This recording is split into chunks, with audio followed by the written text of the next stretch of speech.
Bismillahirrahmanirrahim. Assalamualaikum warahmatullahi wabarakatuh.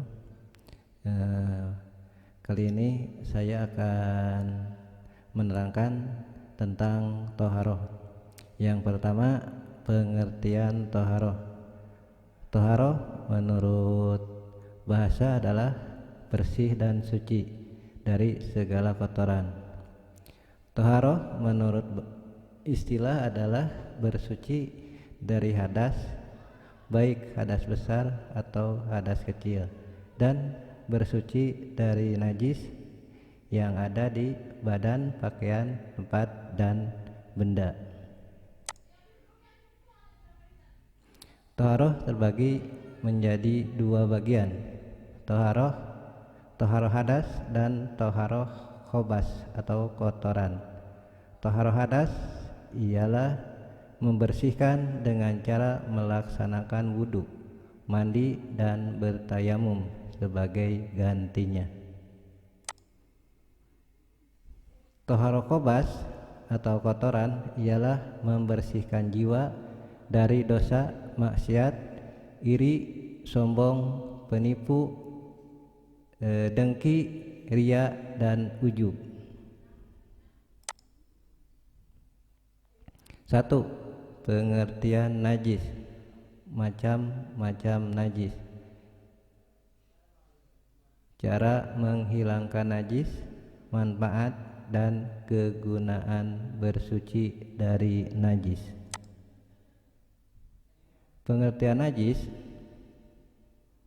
Yang pertama, najis menurut bahasa adalah sesuatu yang kotor dan menjijikkan. Sedangkan menurut istilah adalah sesuatu yang kotor dan bisa menjadi ketidaksahan ketika melaksanakan sholat. Jadi najis adalah sesuatu yang kotor dan harus dibersihkan dulu ketika mau melaksanakan ibadah sholat. Kemudian macam-macam najis. Yang pertama, najis mukhaffafah atau najis ringan adalah air kencing bayi yang belum berumur 2 tahun dan belum pernah makan apapun kecuali air susu ibunya atau ASI. Kedua, najis mughaladoh atau najis berat adalah anjing dan babi serta keturunannya. Kemudian najis mutawasitoh atau najis sedang adalah sesuatu yang keluar dari kubur dan dubur kecuali air mani dan barang cair yang memabukkan, susu hewan yang tidak halal dimakan kecuali bangkai manusia, belalang, dan ikan. Kemudian najis mutawasitoh dibagi menjadi dua. Yang pertama, najis ainiyah. Najis ainiyah adalah najis yang berwujud seperti contohnya kotoran hewan dan lain-lain. Kedua, najis hukmiyah adalah najis yang tidak berwujud seperti contohnya bekas kencing yang sudah kering. Kemudian lanjut ke cara menghilangkan najis. Yang pertama, najis mukhaffafah. Cara mensucikannya cukup memercikan air pada tempat yang terkena najis tersebut. Kedua, najis mughaladoh. Cara mensucikannya dibasuh sekali asal sifatnya najisnya sudah hilang atau warnanya, bau, dan rasa. Boleh juga dengan 3 kali basuhan atau cucian. Jika najis hukmiyah, menghilangkannya cukup dengan mengalirkan air pada tempat yang terkena najis. Najis munggoladoh cara mensucikannya wajib dibasuh 7 kali dan salah satunya harus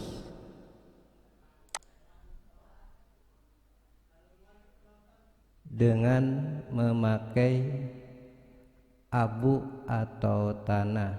Kemudian manfaat suci dari najis ialah baik untuk kesehatan jasmani, kemudian baik untuk kesehatan rohani, kemudian baik untuk sikap dan berakhlakul karimah. Kemudian manfaat bersuci terhadap najis ialah merupakan syarat sahnya sholat dan badan, pakaian, tempat menjadi bersih dan sah untuk menjalankan ibadah sholat.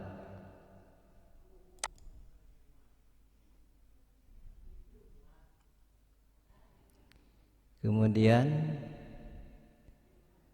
hadas besar dan hadas kecil.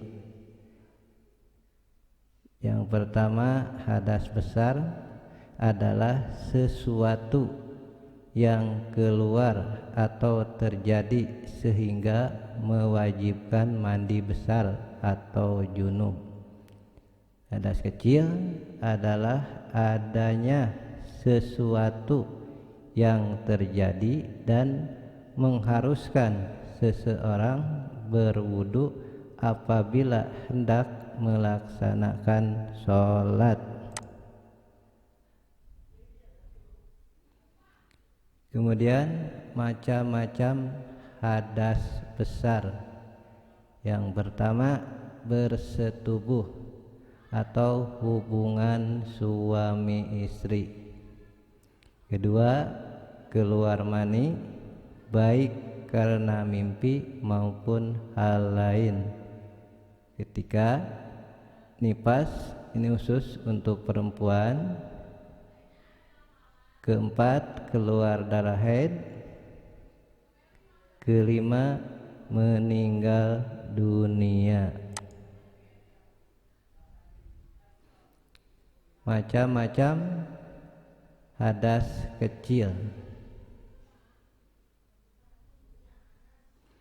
Keluarnya sesuatu dari kubur atau dubur. Kedua, tidur nyenyak dalam kondisi tidak duduk. Tiga, menyentuh kubur atau dubur dengan telapak tangan tanpa pembatas. Keempat, hilang akal karena sakit atau mabuk.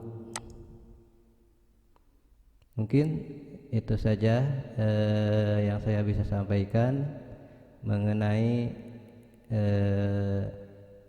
tauharoh. Akhir kata dari saya, assalamualaikum warahmatullahi wabarakatuh.